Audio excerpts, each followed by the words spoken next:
Bonjour à tous et bienvenue dans ce nouvel épisode d'Histoire de bagnole, et aujourd'hui on va parler d'une marque un tout petit peu connue, Corvette, et plus précisément des 3 premiers modèles de Corvette. Au début des années 50, Chevrolet est désireux de proposer un modèle GT plus luxueux que le reste de sa gamme. Et pour ça, ils vont faire un choix particulier qu'on a rarement vu quand même dans le monde de l'automobile, c'est de créer une marque à part entière juste pour ce modèle.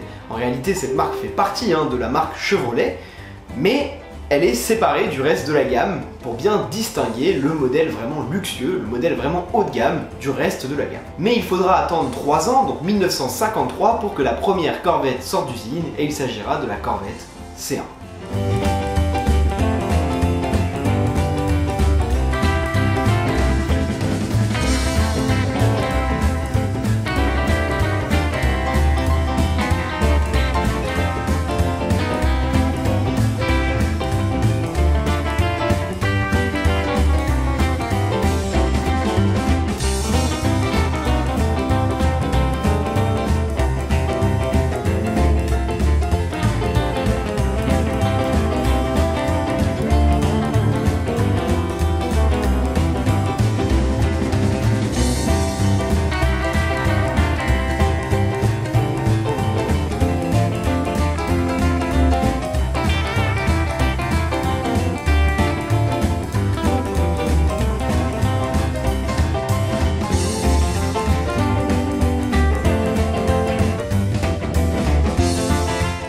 La Corvette C1 a un look de cabriolet plutôt élégant, mais en aucun cas évoque la sportivité.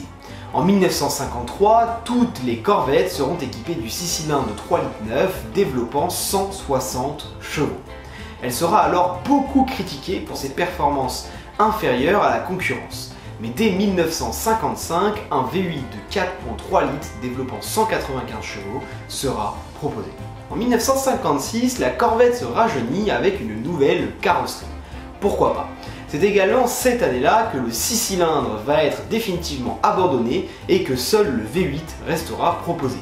D'ailleurs, le V8 évoluera et au fur et à mesure des années, il passera à 5,4 litres de cylindrée et offrira 360 chevaux. En 1958, l'avant de la C1 va recevoir un nouveau design, notamment reconnaissable aux 4 phares au lieu des 2 phares. Personnellement, je préférais le premier design plutôt que celui-ci. Je ne suis pas très fan des 4 phares, voilà. C'est un avis personnel, chacun aime ce qu'il aime. Enfin, en 1960, c'est l'arrière qui va être modifié niveau design, et là pour le coup c'est sympa, voilà, j'aime bien. Malgré le fait que la Corvette C1 soit une GT, une voiture un peu tranquille, une voiture plus pour se balader au bord du soleil en étant décapotée, certains vont l'acheter et la préparer pour la course. Et c'est ainsi qu'en 1960, la Corvette C1 va remporter la catégorie GT au Mans. Voilà, rien que ça. Face au succès de la C1, c'est quand même près de 70 000 exemplaires produits, c'est énorme pour une voiture GT, c'est colossal. Corvette présentera la Corvette C2 en 1963.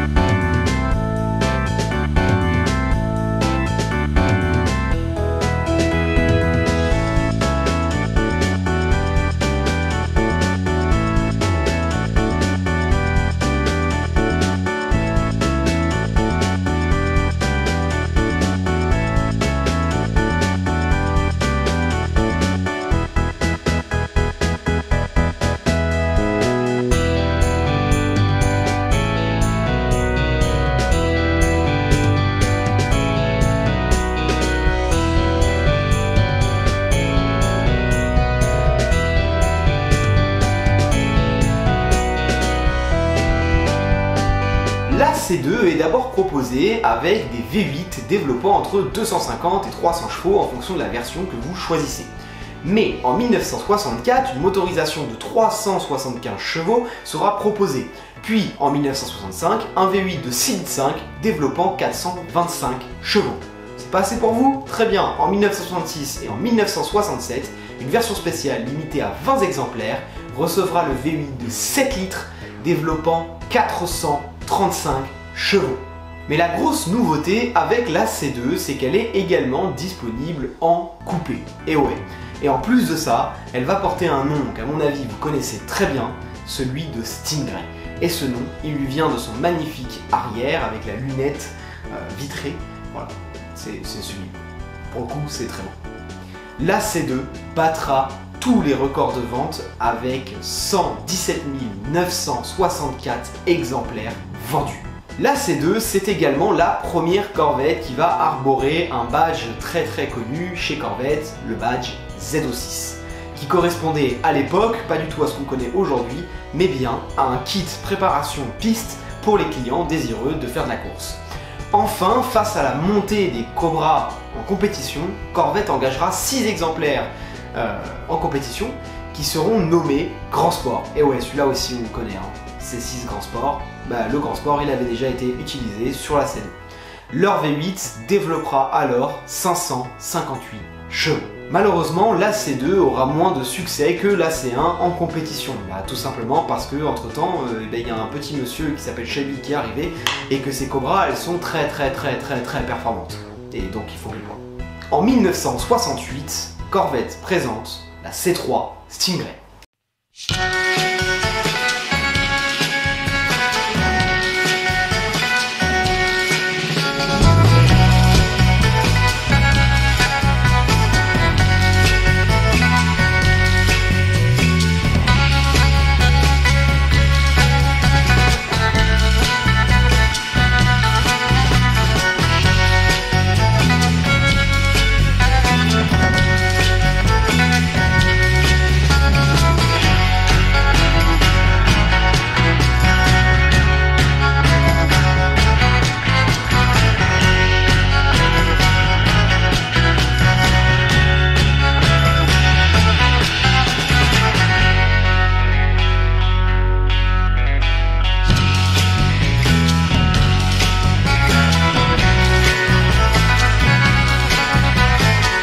Je vais d'abord vous parler de design et là je pense qu'il y a moyen que je me fasse insulter dans les commentaires parce que personnellement je trouve que c'est celle qui a le plus beau design. Ouais. Je trouve que la C3 a un plus beau design que la C2. Voilà, je l'ai dit. Voilà. Alors que bien évidemment la C3, vous allez le comprendre, n'est pas vraiment à la hauteur de la C2 sur le reste.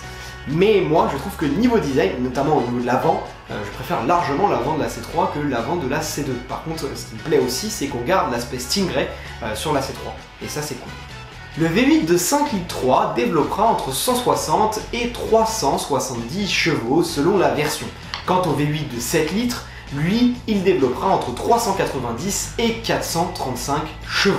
Enfin, en 1970, un V8 de 7,5 litres fait son apparition et il sera proposé avec des puissances commençant à 270 chevaux et allant jusqu'à 425 chevaux. Et la Corvette C3, elle servira d'introduction à un nouveau badge très connu à nouveau chez Corvette et même d'ailleurs chez Chevrolet, parce qu'il y a des Camaro qui ont porté ce badge, c'est le badge ZL1.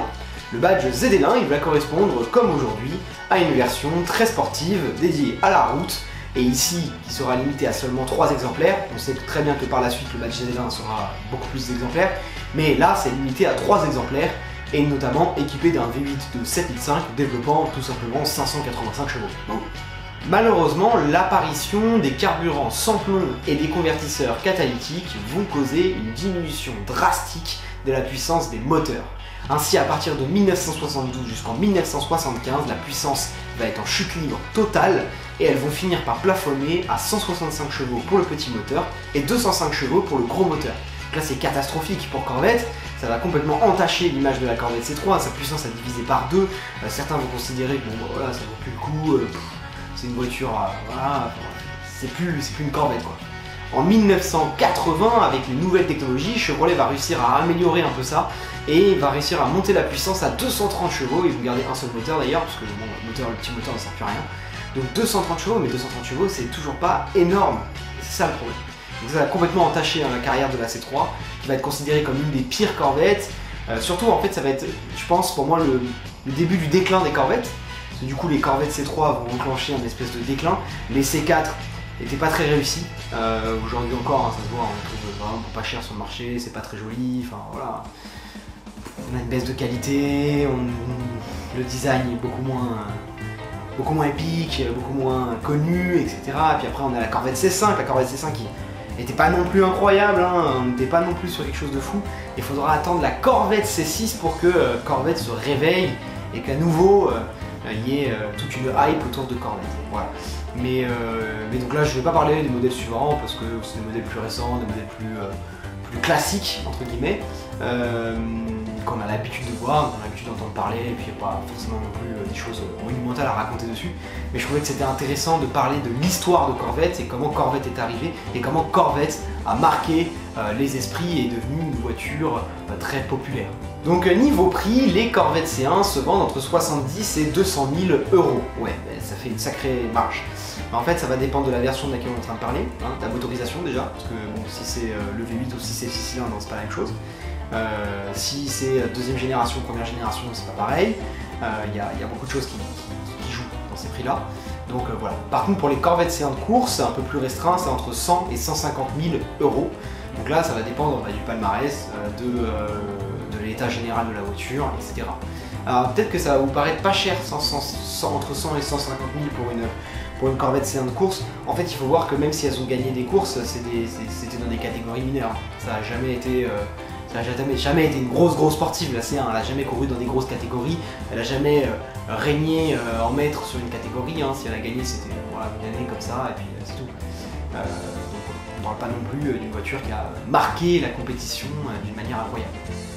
Pour la Corvette C2, ça va être entre 65 et 175 000, donc c'est pareil, il y a beaucoup d'écart aussi. Mais c'est la même chose, ça va dépendre de l'année, ça va dépendre du moteur, etc. Il y a eu beaucoup de motorisations différentes sur la C2, donc voilà. Ensuite la Corvette C2 ZO6, donc là c'est entre 400 et 600 000 euros, donc là ça va dépendre de l'état, ça va dépendre de plein de choses, ça va dépendre de à quel point elle a été modifiée, parce qu'il y en a qui ont acheté des kits ZO6 mais qui n'ont pas tout mis dessus, qui ont mis que certains trucs. Il y en a qui ont tout mis, il y en a qui ont fait des modifications en plus personnelles pour la préparer encore plus à la course. Enfin voilà, donc ça dépend vraiment de ce qui a été fait dessus. Ensuite, la Corvette C2 Grand Sport, alors là, c'est beaucoup plus compliqué. Il y a un exemplaire qui a été vendu pour 4,2 millions en 2002. Voilà, donc je vous ai expliqué, hein, celles-là, ce sont les voitures course, mais de la marque Corvette. Donc c'est les premières Corvettes en fait qui ont participé à la course avec des écuries Corvette. Parce qu'avant, il y a beaucoup eu de Corvettes en compétition, mais qui étaient dans des teams perso, avec des préparations, les C1 c'était des préparations personnelles, et les C2 c'était soit des préparations personnelles, soit un kit ZO6. Mais du coup le kit ZO6, bon bah voilà, hein, c'est toi qui l'installes, tu fais un peu ce que tu veux. Là, c'est une voiture qui a été préparée par la marque et qui a couru avec un team Corvette. Donc c'est pour ça qu'elle vaut aussi cher, voilà, parce que du coup ça a un peu plus marqué l'histoire que les autres. Ensuite, on a la Corvette C3, donc qui vaut entre 20 et 110 000 euros. Ouais, je vous l'ai dit. La grosse baisse de cote hein, pour la C3 là. Ben ouais, je vous l'avais dit, hein, les C3, malheureusement, bah, ça n'a pas aussi bien marché que les C2 et les C1. Et ça a été le début, entre guillemets, d'un déclin pour Corvette. Et puis il y a eu la Corvette C3 ZL1, donc ça je vous en ai parlé, l'édition spéciale avec 500 et quelques chevaux là, le truc de complètement fou. Et bah 3,1 millions. Voilà, c'est tout ce que j'ai à vous dire. J'espère que tu as kiffé cette vidéo, que maintenant tu en sais un peu plus sur cette voiture complètement mythique et très populaire, qui est la Corvette. Et si c'est le cas, n'hésite pas à t'abonner, laisser un petit pouce bleu, un petit commentaire. C'était la proposition d'un abonné, donc si toi aussi tu as envie de me proposer un véhicule dont tu veux que je parle, n'hésite pas. Salut!